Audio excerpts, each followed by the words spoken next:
Hey there, listeners. This is Justin with a quick note before today's episode. We're going to be hosting a live seminar. It's going to be held by video on June 19th. That's Wednesday, June 19th. It'll be 5 p.m. Pacific, 8 p.m. Eastern. It's going to be 90 minutes. This first seminar is hosted by Amgen. We're going to have 3 different team members with 3 different roles, with 3 different backgrounds, all veterans on the live panel. And just like on the show, I'm going to do 45 minutes of Q&A with the 3 of them. And then we're going to take 45 minutes and open it up to the audience to answer any and all questions that you have. If you have any interest whatsoever about Amgen, about the biotech and medical services industry, about functional roles that are universal across every industry, I'd really encourage you to join. I would love to see you there, add some faces to some names, and have your participation. I think you're going to learn a lot, and we're very, very excited to kick this off. And also very grateful for Amgen's support, because by sponsoring this panel, they're helping us expand our work over here at Beyond the Uniform. And all of this is 100% free for you to join. So costs nothing. You can register through our newsletter or look for a link on the site. Hope to see you there. Welcome back to Beyond the Uniform. I'm Justin Nassiri, and my goal is to support and challenge military veterans to achieve their best in their civilian career. Today's episode number 280 with Billy Hurley III. The best thing you can do is do your best in whatever you're doing at that moment in time. Right. While being a service warfare officer didn't inherently gain me any greater skill as a golfer, I did the job as best as I could every day. And I think that's the mindset you're going to need whenever you go on to do whatever's next. Right. And whether that's professional sports or business or government service in another capacity other than the military, whatever that looks like for each of us after the military, like, you're going to have to do your best to be successful. And so there's no reason to not do your best right now just because, well, this isn't what I really want to do, or I aspire to do X, Y, or Z later on. Billy is a professional golfer, the first Naval Academy graduate to earn a PGA TOUR Card, which he has done for the last 7 years. The more I learn about Billy's journey, the more I'm blown away by what he achieved. Just think about the few numbers of professional golfers in the world and how competitive it is to achieve one of those spots. And then think about the amount of time, the amount of energy, the amount of effort it takes to achieve that. And then picture someone losing 5 years of the prime period in their life to hone their craft. And that's exactly what Billy did. For those 5 years that he was serving in the military as a surface warfare officer, he wasn't able to practice golf at all often, let alone all day. And so I'm really appreciating in this interview, not just the story of a veteran who becomes a professional athlete, but I think it shows that no matter what your career ambitions, don't discredit the training you're getting in the military. Obviously, it might not be directly applicable to what you're doing, but one of the things I love about Billy's perspective is he talks about he cultivated this mindset of doing his best at whatever he was doing. And for a very long time, that was being a surface warfare officer, and how that attitude of excellence translated over to golf, how his attention to detail, how his ability to get a lot done in a little bit of time helped him once he left the military and went on his journey to become a professional golfer. We also talk about making sacrifices. At the very end, I ask him a little bit more from personal reasons, that balance between being present with one's family and going after a goal and going after something passionate that might require a sacrifice, not just for ourselves, but for our family. As always, at beyondtheuniform.org, you'll find show notes with links to everything we discuss, as well as 279 other episodes just like this.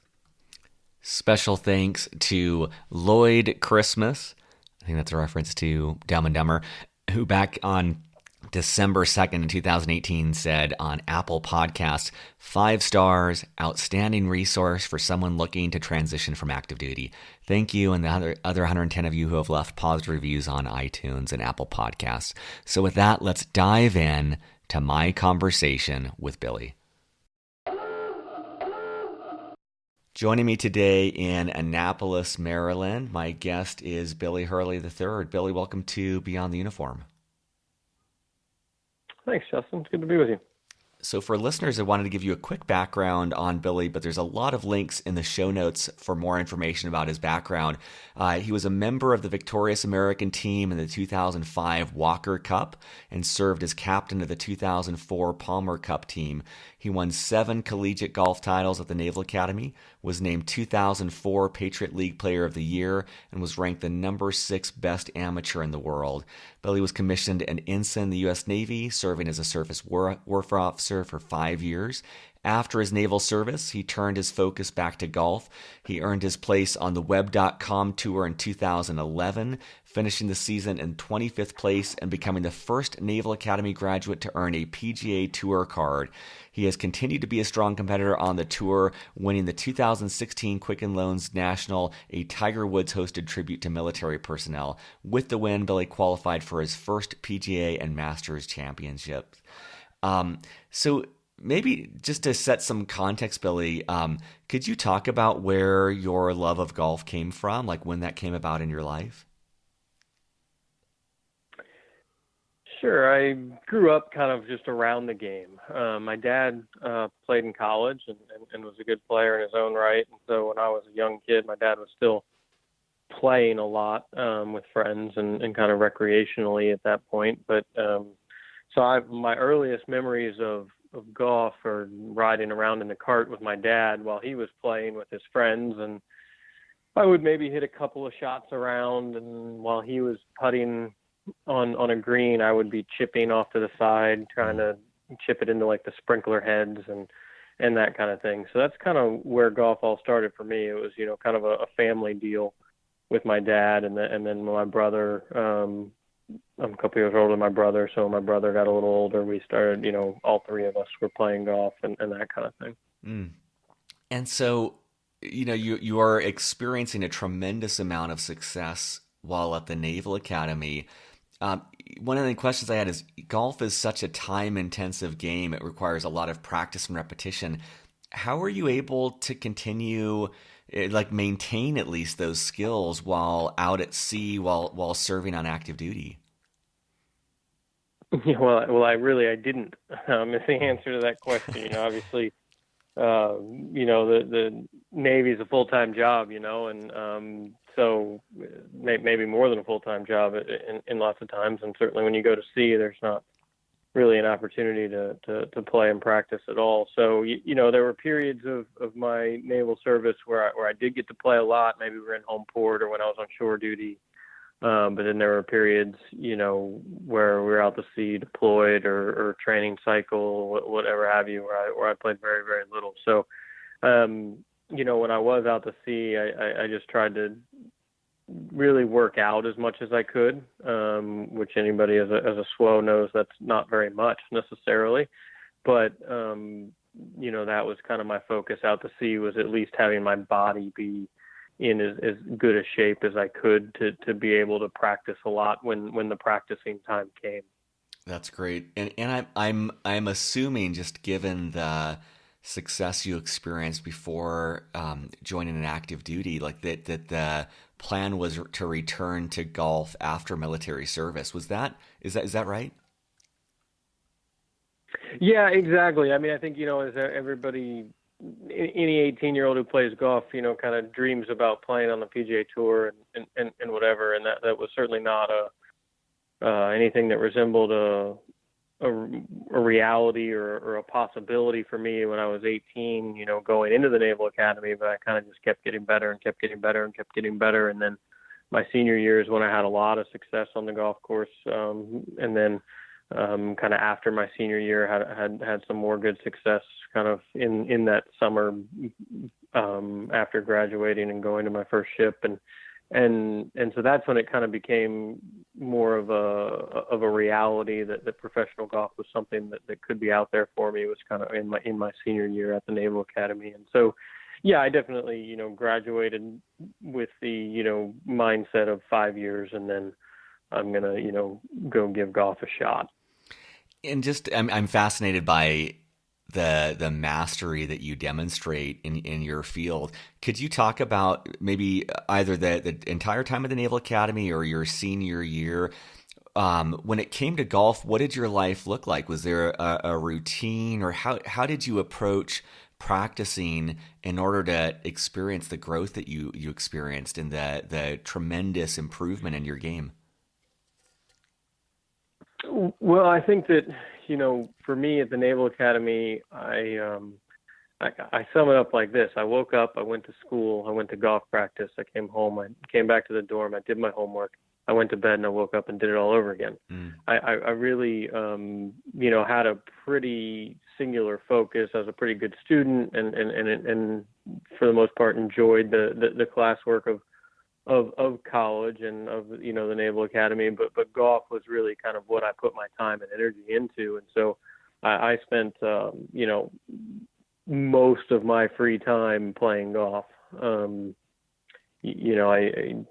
I didn't really spend a whole lot of time goofing off or surfing the internet or watching TV or doing any of that kind of stuff. Of course, the internet really didn't quite exist in its current fashion when we were at the Naval Academy, Justin, but it still was you could do. So I didn't really have, I don't want to say I didn't have any interest. I just didn't put any energy into any interest other than golf. And, it started as a plebe, it started just as my escape. Like you could get out of Bancroft Hall and you could get over to the golf course and you could put on, golf clothes and not be in uniform. And I could be there and practice and nobody really bothered me, So it was kind of a little bit of escaping from the life as a plebe, and then it kind of just that said, it also was something I wanted to do. It was something that I wanted to put time and energy into, and so that kind of just continued. I made my summer training choices around golf, like what was best for golf. Like what tournament could I play? Oh, well, that means maybe I want to take this block and not that block or whatever, or, that kind of stuff. I spent, a lot of time, in the summers working on golf as much as I could. Obviously, with the training cycles of the Naval Academy summers, you don't put in as much time as every other Division I athlete does into their sport over the summertime, but I, was trying to do as much as I could in those times and taking advantage of all the time that I could. So it was really just, I don't want to say it was singularly focused, because I also, did work hard at school and I did do all the things that were required of every other midshipman, kind of to the best of my ability while I was at the Naval Academy. But if you ask my roommates or ask my teammates, like I pretty much just did golf. I admire that discipline. I can only imagine the sacrifice that entailed. Is there, I'm sure that in that journey, there's got to be times where you're like, man, I don't want to do this. Like, did you have any way of getting yourself to kind of continue to focus on that? I'm just guessing there must have been times where like, man, I'd much rather just be vegging out or much rather doing something else. And I'm also guessing that you found a way to persist in spite of that. I'm just curious if you have any advice for listeners about strengthening their resolve or maintaining a focus on a goal like that. Well, I think that what I've learned in the last, 5 or so years of not just being a professional golfer, but getting to interact with a lot of successful people in the business world. Anybody who's kind of done something at an elite level, and certainly professional athletics are the easy one to point to, but you can point to guys who have 20, 30 year careers in the military as obviously being very elite, successful in that organization. You can point to CEOs, you can point to business leaders and that kind of thing who are successful in their own industries. And anybody who's gone on to do that has made a sacrifice, has made a rather big sacrifice in some way, shape, or form. And you kind of touched on that earlier. But so it's kind of just at the Naval Academy, I did not view what I was doing as sacrificing. For whatever reason, I don't know why, right? I don't know why, but if I look back at that, that's what I wanted to do. I wanted to be the best golfer that I could be. And, so maybe I sacrificed, I sacrificed some of my class rank for that because I didn't get, very good military performance grades, because if you're not in Bancroft Hall, you don't get seen and you don't get kind of, recognized for being a midshipman. So I was often out of Bancroft Hall and out of sight, out of mind, and that kind of thing. But I didn't ever view that as really a sacrifice. I just viewed it as, this is what I want to do, and this is where I want to put my time and energy. I think the sacrifice for me came more after getting out of the Navy, and then having a family and having to leave and go on the road and having to go play tournaments when maybe I didn't feel like it, or maybe there's something going on at home that I'd rather be at, but but this is my job and this is what I've chosen to do as a profession. And so the sacrifice has more been kind of on the back end, I would say. For me, on the front end, it was more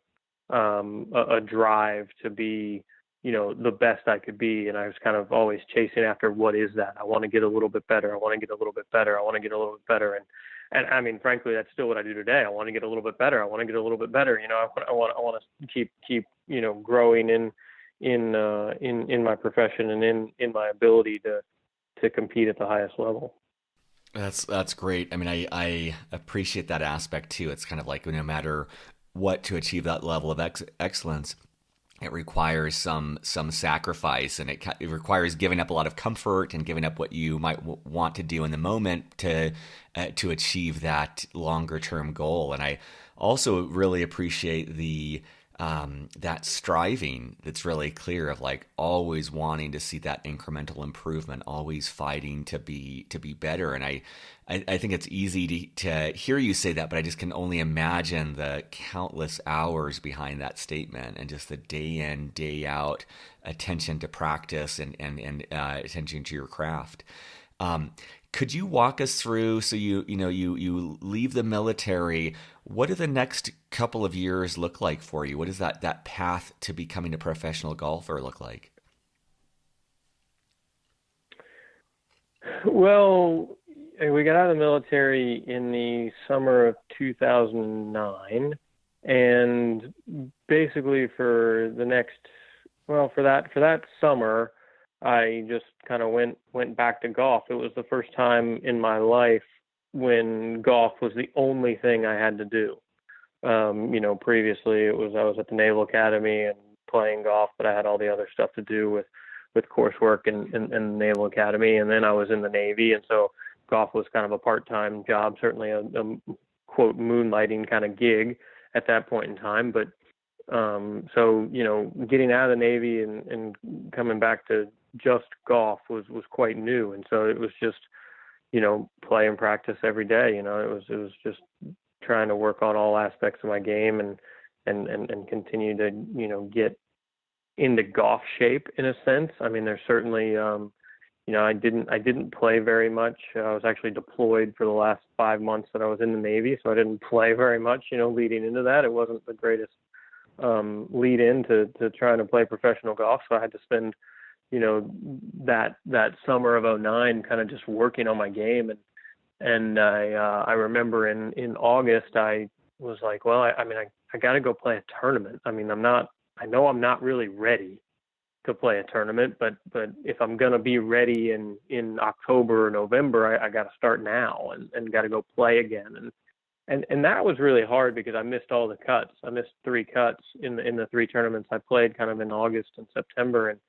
And I think I missed 2 of them by like a shot. And you're kind of it was really frustrating to kind of feel like you're back in it, but you knew you weren't ready, but you were kind of close. And so, but so I spent kind of 2009, 2010 doing that on the mini tours.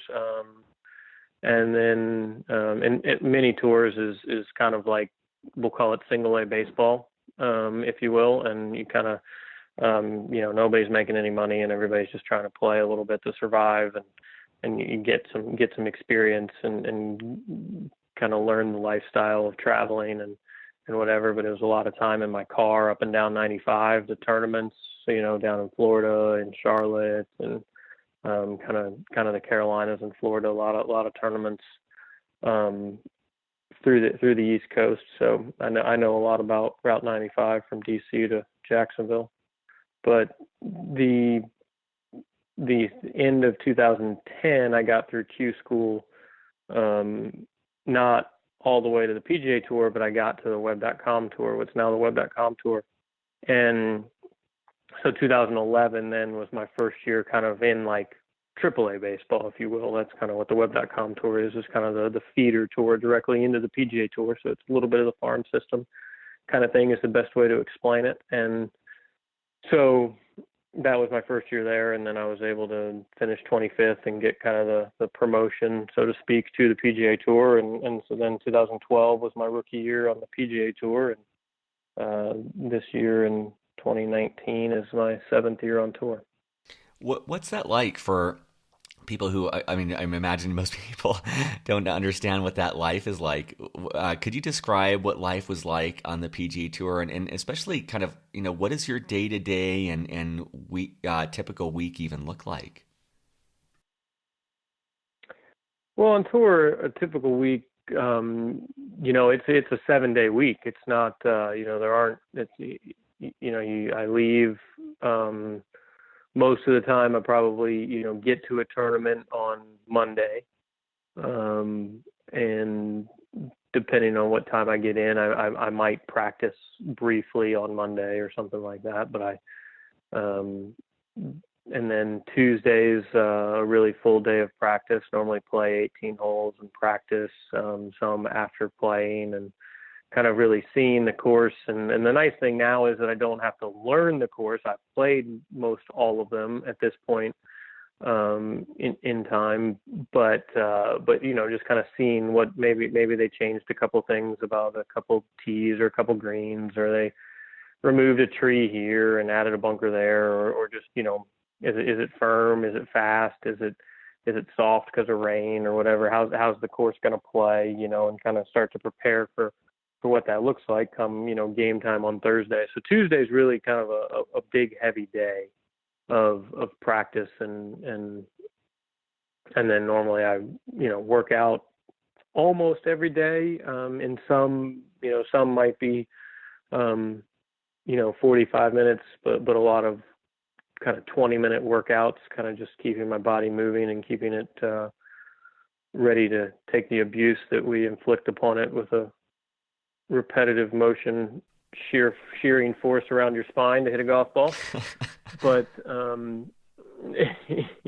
bodies are not designed to do any professional sport. We just contort and put them through this stuff, and then we have to put them back together after we get done with it. And so that's Tuesday, and then Wednesday is the Pro-Am day. And depending on the year,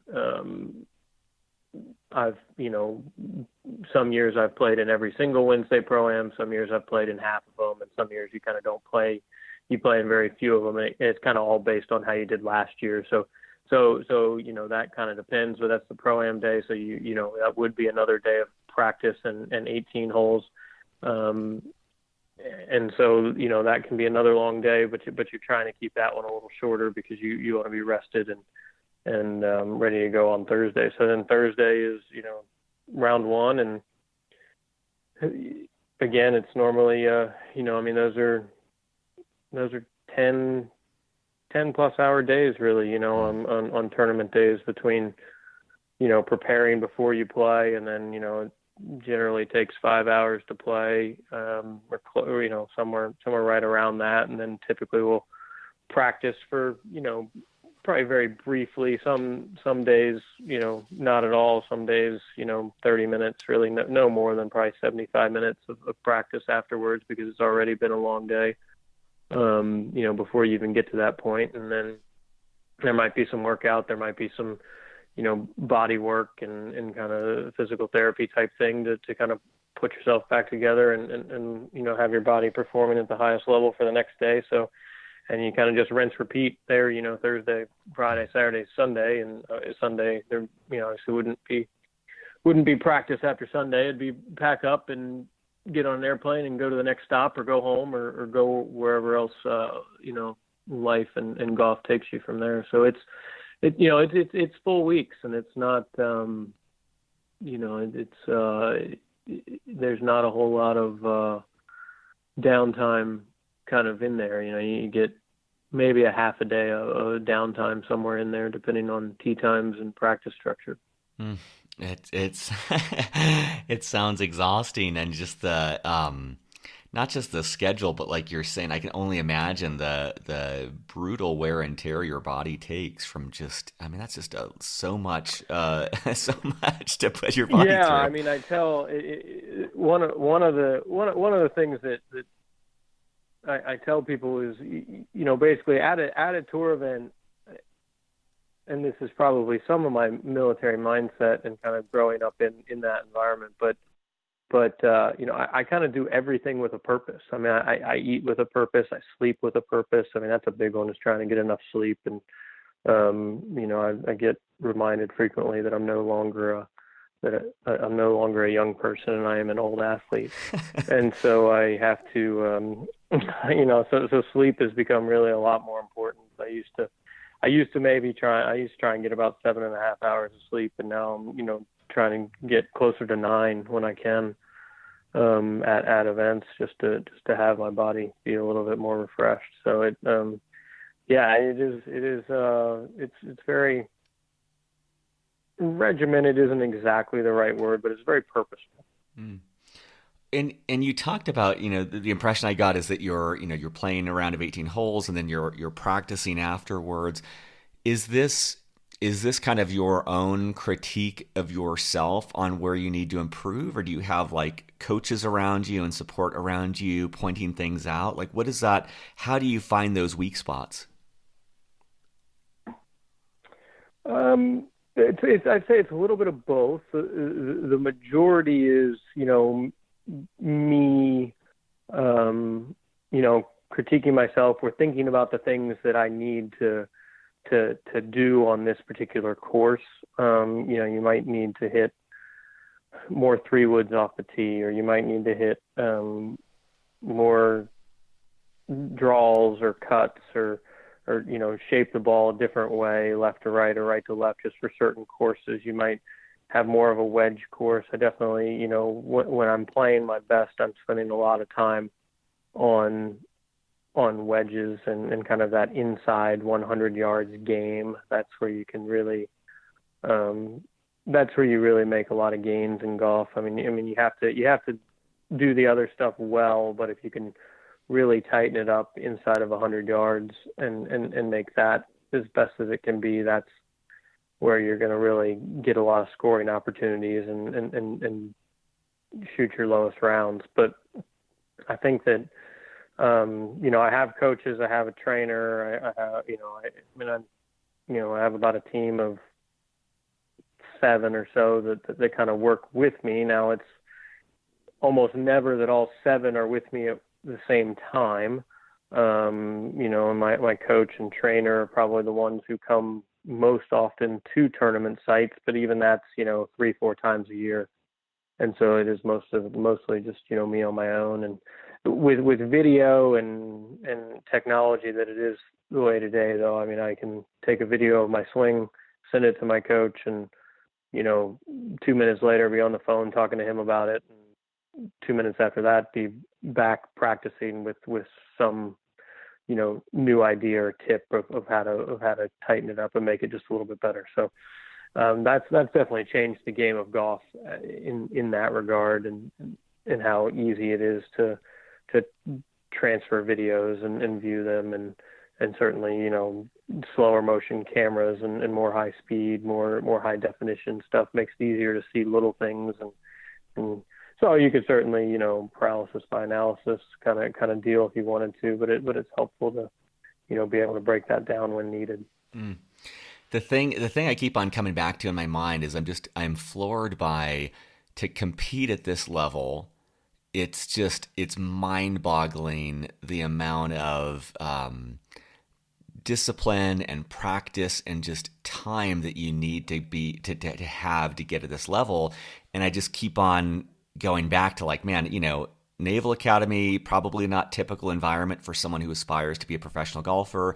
And then the military, for all intents and purposes, that was a 5-year break. And I just keep on thinking of like, man, that's 5 years where your peer set was probably playing 24/7. And so it's just like, it's very, very crazy for me to think that you have achieved this with, I don't want to call that a handicap, because like I'm proud of my military service. I know you are. Like it's not like that. But if I'm just purely looking at this from a golf perspective, I'm like, man, how the hell did this guy do this? And I'm wondering, there's obviously I'm focusing on what you gave up, but I'm curious, like what did you take away from your military service? Like what did you bring with you that has helped you as a professional golfer?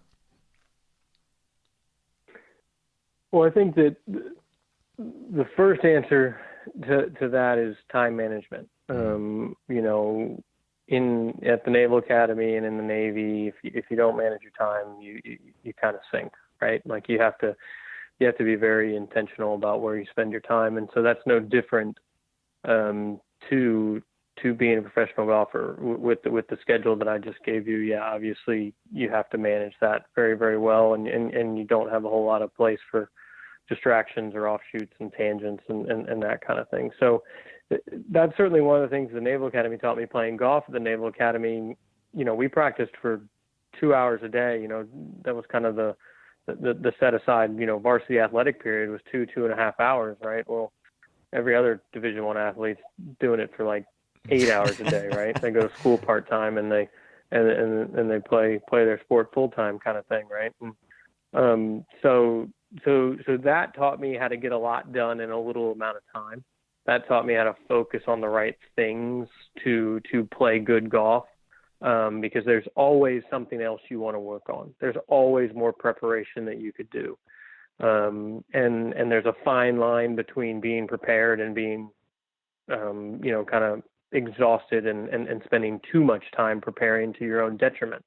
And so having just that, kind of 2.5 hour window at the Naval Academy to practice taught me how to do a lot in a little amount of time and how to focus on the right things. So that certainly is, one aspect of what I have taken away and what's helped me get where I am today, given the unique path that I took, right? Because I agree with you. I'm not going to say it was a setback or a detriment. It was what I signed up to do, and it was what I knew I wanted to do. And I'm, as you said, very proud of my naval service, and I enjoyed that time a lot.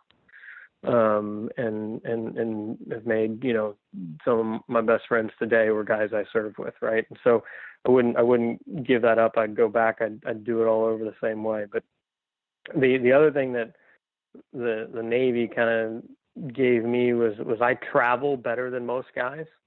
I don't, jet lag doesn't affect me as much as it seems it does most people, or maybe I just know how to deal with it and what I need to do for my body to be fresh in that way. When we've played tournaments overseas, I've actually done quite well comparatively to my peer group, and I think that a lot of that has to do with having traveled to a lot of other countries, having gone on port visits, having lived those lifestyles, and kind of seen that away from home kind of thing. So my life experience that I gained in the Navy has certainly helped me with a competitive advantage. While it's not an exact golf skill, there's obviously a lot more that goes into being successful than just hitting the ball around. So those couple things I've definitely taken away from the Navy, from the Naval Academy, and have certainly helped me and enhanced my career as a golfer. That's great. I'm aware, there's probably some listeners who aspire to some level of professional sports after their military service, and I'm curious if you have any advice, either as an athlete or just in the industry in general, for people who serve in the military that want to go into professional sports in some capacity. I think, well, first of all, I'd pick a sport other than golf, because the numbers game in golf is just terrible. I mean, there's so many more people playing in the NFL and playing in Major League Baseball and every other professional sport you can kind of think of other than golf. But that's a tangent. So the thing for me, when I think about that, and I've talked to a number of guys who at the Naval Academy who have aspired to professional athletics afterwards, and I think the best thing you can do is do your best in whatever you're doing at that moment in time, right? While being a service warfare officer didn't inherently give me anything. It didn't inherently gain me any greater skill as a golfer. I did the job as best as I could every day, and I think that's the mindset you're going to need whenever you go on to do whatever's next, right? And whether that's professional sports or business or government service in another capacity other than the military, whatever that looks like for each of us after the military, like, you're going to have to do your best to be successful. And so there's no reason to not do your best right now just because, well, this isn't what I really want to do, or I aspire to do X, Y, or Z later on.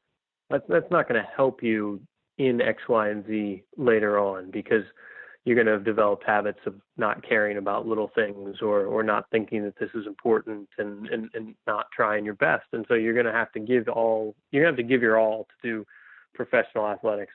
There's no question about that, right? The 1% of the 1% of the 1% kind of thing when you go high school, college, professional level, right? So that's really the best advice that I can give people who are in the military or getting ready to graduate the Naval Academy or wherever, and are going to go on to have this service requirement that seemingly gets in the way of what you want to do next or professional athletics. But if you don't do your best now, then why are you just going to all of a sudden turn it on, when you get back to the athletic field or whatever it is. So that's really, I think, the habit that is the most important. That's such a fantastic answer. I just love that mindset of excellence. And I notice in my own life the times where I'm just phoning it in, where I'm like, well, what does this matter? I'm just going to just coast on this. And I love that mindset of like, man, whatever you're doing, just kind of give it your all. And viewing that almost as the practice, like the practice is build the muscle of focusing on something and doing your best and pushing yourself. And I love that for listeners, because whether or not you aspire to golf or professional athletics in general, like whatever your career path is, as you just said, that is a mindset that you're building, a mindset that you can build in any location to help you out in what you do in the future. And I love that too, because it's like, man, I feel better about that when I'm doing my best at a job. Like, it doesn't feel good to just exactly coast right. by. It just feels kind of sleazy. What about, I also want to make space. You're involved in two organizations. One is the Billy Hurley III Foundation, which you started, and then you're also involved with Birdies for the Brave. What would you want listeners to know about both of those organizations? Well, Birdies for the Brave is basically the military charity of the PGA Tour, right? So it's kind of, the PGA Tour gives, tons and tons of money, over $2 billion in the lifetime of the PGA Tour to charity, and certainly the lion's share of that in the last 10 to 15 years. And so Birdies for the Brave is kind of how the PGA Tour does military initiatives. That's kind of the place where that falls in the charitable mission of the tour. So certainly I'm involved with that as things are at tournaments, and as we have different initiatives throughout the year with that are run directly through the PGA Tour. But then it became kind of time to think about what we were going to do individually, and we started running this charity tournament. And then we said, well, if we're going to do a charity tournament, I guess we probably ought to just have a foundation so that we can run it all through a 501c3. And so what are we going to do with that, right? How are we going to do that? And that's where the Billy Hurley III Foundation came from. And really, our mission at the Billy Hurley III Foundation is to support, honor, and enhance the lives of military families.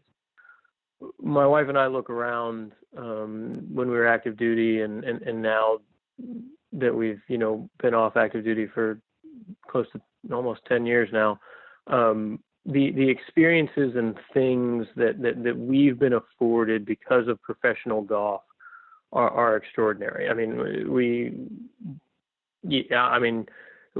I'll give you just one example. There was a tournament a number of years ago at Disney World, and we got a private guide through the parks. We went to like 3 or 4 parks in one day with a private guide to the front of the line, and his experiences are amazing, and they're only afforded to me because I just happen to be good at hitting a little white ball, better than most people in the world. And so we kind of set out to say, well, how can we do some of that for our military families? How can we give them experiences and opportunities that they wouldn't have, right? I mean, I look around at your average kind of E5, E6 guy who has got a couple of kids and is doing a great job on the ship or wherever in the military, and he's got a great attitude and wants to do the best he can, and I love that guy, you know what I mean, or gal, and I want, and that's what makes our military so successful and so great, are those people. But they're never going to get the experiences that I've been afforded to get to. So how can we, raise some charitable dollars and give them those experiences? And so it's certainly been a learning curve of how to do that inside of the government, right? You have to kind of jump through the right hoops to be able to get to that point. But it's been really special to be able to, give a couple of Disney trips to some families and kind of do some other stuff, some scholarship-based stuff for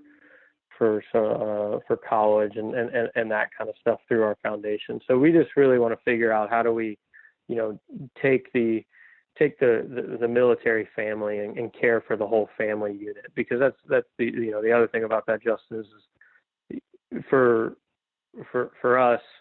I mean, my wife and I, we were just your average, officer on the ship. I tried to, like we said, I tried to do the job the best I could, but I woke up every morning and just went to work and then at the same time left my wife with a, young child at home. And so, the family really serves as well. And I think that's something that's coming more to the forefront of our society, but for a while, I think it got lost and we just kind of thought about the service member. And so, we want to recognize and enhance the lives of those families as well, who really are the backbone that allow our service members to go forward and do the great job that they do to protect our country. So one of the last questions I wanted to ask, it's a little bit more personal for me, but I also know a lot of listeners are always asking about work-life balance. And from my perspective, I've got a 3-month-old baby right now, first one in the family for me. And I feel, Congrats. Yeah, thank you. I feel this tension between, on the one hand, wanting to be present, not wanting to be away, wanting to work reasonable hours so I'm around him and my family. And then on the other hand, it's like, man, I want to be passionately pursuing a mission and a goal. Like I want to set that example for him of high achievement and really going after it. And I don't know if you faced a similar struggle, but you talked about being on the road, you talked about being away from your family, and I'm just kind of curious how you've approached that balance between, being around your family all the time versus the sacrifice necessary to achieve the incredible things that you've achieved, and the powerful example that sets for your family, for listeners, and for many people in the world. Boy, that's a great question, and certainly one that I do not claim to have figured out. I mean, I'm certainly on the workaholic spectrum. No matter what I was doing, I would lean towards that and would have to be reined in away from that. And to your point, that has allowed me to be successful, I think. Right? That is, there's probably you can't skate by in professional athletics. You have to, we talked about sacrifice earlier, and frankly, one of the major sacrifices that I've observed in, certainly my own life, but also in other successful people's lives is their family took a toll for some of it, and there's, rewards on the other side of that potentially with different opportunities and whatnot. But certainly, there's a lot of similarities between tour wives and Navy wives. Their husbands are gone a lot. They tend to be kind of the personality structure of being independent and self-sufficient, so that, it does work when your husband's gone for a deployment or gone for, a 2-week stretch of tournaments or whatever. But, for me, I'll answer that question this way, that it's an always changing problem. And every stage of life, it manifests itself a little bit differently. And our kids are a little older, or getting older now. Our oldest is in 6th grade. And that's created a new set of challenges, a new set of, how are we going to do this, work-life balance thing now? What's that going to look like? It looks very different than when he was, 3-4 years old. We just packed him up in the car. We didn't have school to worry about, and we all traveled together. And we did a lot of traveling together for the first couple of years. And in my rookie year on tour, they traveled probably 80% of the time. It was almost full time. And so that was great. We got to be together as a family. We didn't have a whole lot of constraints and, from home or from school or whatever. And now it's shifted where they travel probably less than 20% of the time. And we've probably almost gone all the way to the other end of the spectrum, and that's school, and that's kids' activities and sports and all this other stuff going on, So I think I certainly, like I said, don't have a great answer for that, but I do know that it's an ever-changing problem, and there's kind of, as soon as you think you got it figured out and something's working and you got that going, well, the new stage hits, and now you got to reinvent the wheel again and figure out what works for this particular stage, and that's, I guess that's the fun of life and parenting and kind of all that. It certainly is a challenge, and it's like I said, just an ever-changing problem that requires new solutions continuously.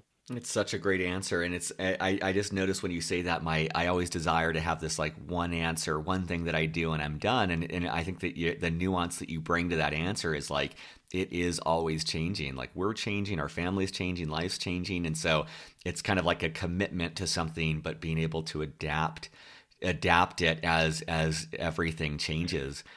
Well, I know that we're a little bit over on time, so I just want to ask one last question, which is I always like to leave the last question open-ended, and that is, is there anything we didn't cover that you want to make sure listeners know, or is there any just final parting thoughts that you'd like to leave with listeners before we wrap up? Oh, I think that, I think there's two things in that regard. And the first is that I always want to be very, very clear about, what what I've done and what I tried to do. Sometimes people ask me, did you try and get out of your military commitment, or did you try and, something like that? And that's just totally the wrong question, right? Like I never tried to get out of my military commitment. I was committed to serving, committed to doing what I signed up to do.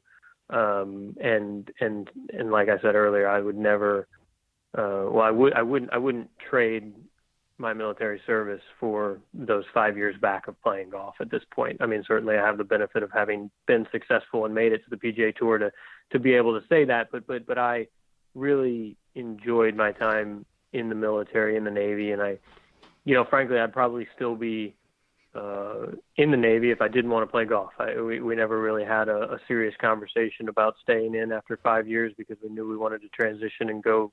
I knew I wanted to give golf a shot, and I kind of owed that to myself to try and see where that led. And fortunately, it's led to a nice career, and careers are always changing and morphing, and so we're trying to reinvent that as well, and continue to see what that looks like now as a quote old athlete, right? But so that's kind of the first thing that I always want to be clear about when I get the opportunity to share my side of things, because it's not always viewed in that light, and people sometimes use terms that I'm not really happy about when we start talking about this stuff. But and then the final thing that I, obviously I think you'll agree with this, but we want everybody to know: beat Army. What a great note to end on. I love that. Well, Billy, I know that your time is scarce. I appreciate you're making the room to chat with me and share your advice with listeners. Yeah, great, Justin. It was fun to be with you, and look forward to people hearing this and learning more about my journey. Surface.